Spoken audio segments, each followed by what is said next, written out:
Hi, Miss. Excellent Sunday. I'm Jesús Valencia Constantino from Group 411. I'm going to explain how to solve vector sums by the analytical method. First, you have to analyze the angles and directions of the forces in the Cartesian plane if the forces are in the x or y direction. To obtain the vector force, you have to use these trigonometric formulas.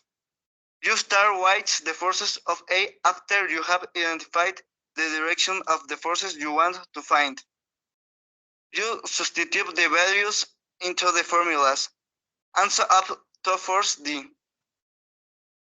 After the results of each force X and Y, all force X, Y will be added together.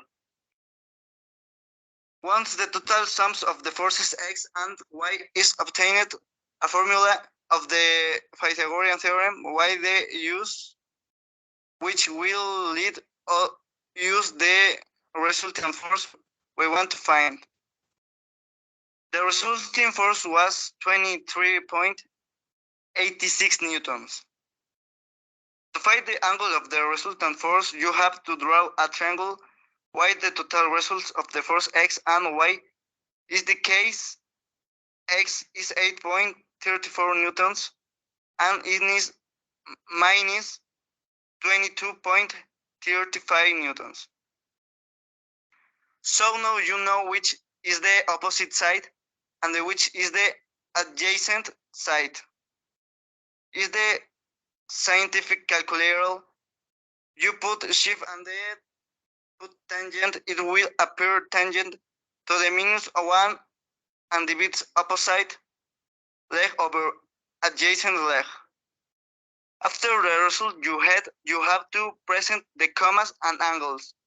Button of your scientific calculator that the result of the angle of the resultant force.